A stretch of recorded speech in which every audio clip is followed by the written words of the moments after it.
Other than the free market capitalist system, what do you believe is the source of our nation's greatest strength? Strength? Yes. This country was founded on the understanding of human nature.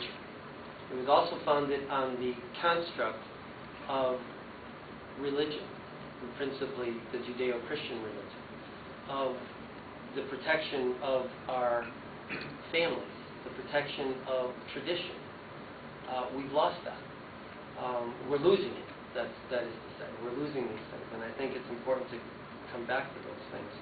But to me, religion is very important, and I'm a God-fearing man, and I think it's important that we protect our institutions and that we protect the original constructs and desires of the founders. See, when people say that the Constitution is a living, breathing document, they have a fundamental misunderstanding with why the founders designed it the way they did. What they did was to get a complete understanding of human beings, human nature. Human nature doesn't change, and God's law doesn't change. And those two things are the foundational issues that constructed this country. So it is not a living, breathing document. It is a document that was meant to do as little harm to the patient, us, as possible, and allow us to be and regulate, self-regulate, and motivate ourselves alone, without any government control over our lives. So the founders were idealists in that construct, and it worked wonderfully for 200 plus years. You know, now is when we face our greatest threat, is when government is in hyperdrive growth. We've been growing for a long time. One of the constructs that I think is relevant to the discussion here is what happened to America. And there's a red line here. This is government spending over time. This is the Civil War here, War of 1812. 2% growth is basically, 2% of GDP is basically our construct. Okay, and that was normal until about 1911. And you know what happened in, 1913. Do you know what happened in 1913? We passed the 16th Amendment. And the 16th Amendment basically allowed government to grow out of control. And the IRS was founded, and government figured out, wow, it's a candy store. Look at this stuff. We can just keep taking and taking and taking and do just about anything we want.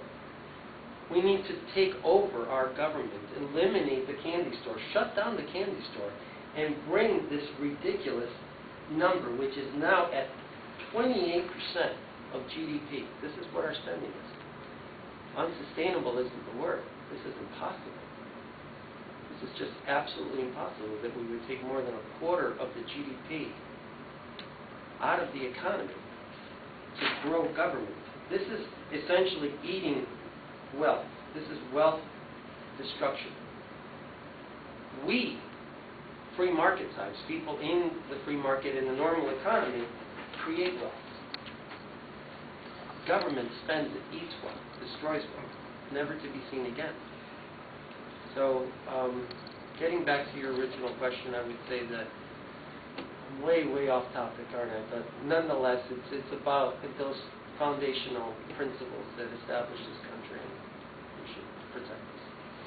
What do you believe the federal government's role is in the regulation and funding of abortion, gay marriage, and medical marijuana?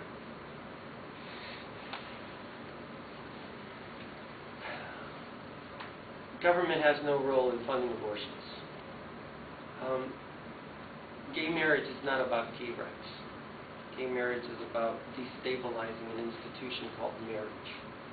Marriage as an institution was created over time, essentially, for the propagation of mankind, ourselves, to create a stable, government essentially protected and religious protected entity that would provide an environment for children to be reared and grow to be parents themselves. I have gay friends, and I would say that I defend their right to do with their lives as they see fit. But I'm tired. Unfortunately, I'm tired of assault on the traditions and institutions of this country.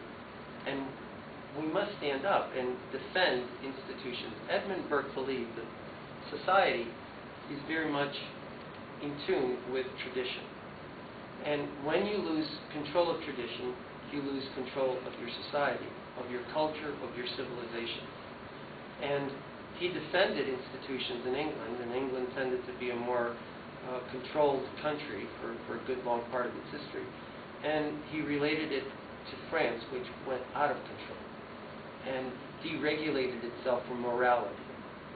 And an immoral country that loses control of its traditions and institutions ends up imploding and devastating itself.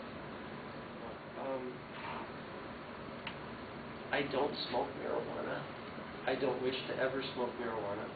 But I'm afraid that the effort that we have instituted in trying to combat marijuana has made certain people criminals that should not otherwise have been. I do believe that marijuana and alcohol are similar. And because of our war against marijuana, we've created an industry that is very, very profitable and more than willing to take the risk to make the money. And at the end, medical marijuana is truly helpful for people in pain in a very, very inexpensive way. So I would not oppose marijuana as a bill. Will you strongly and publicly support the promotion of traditional family values, and how would you go about it? I personally do it every day in my life with the way that my family is visible to my community. I will defend marriage as an institution the way it's written right now.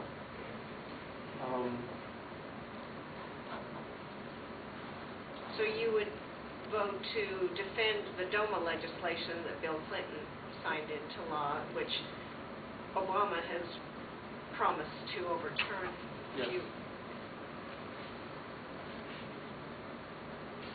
We've come to the end of our questions.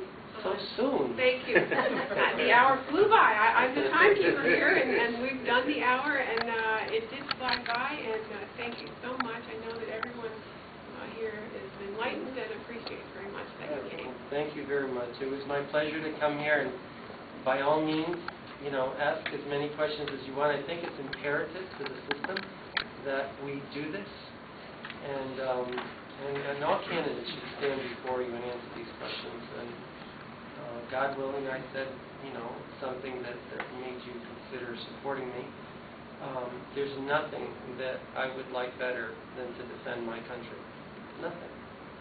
Nothing. And young people that go and defend her overseas, I am honored that they're my fellow citizens in this country.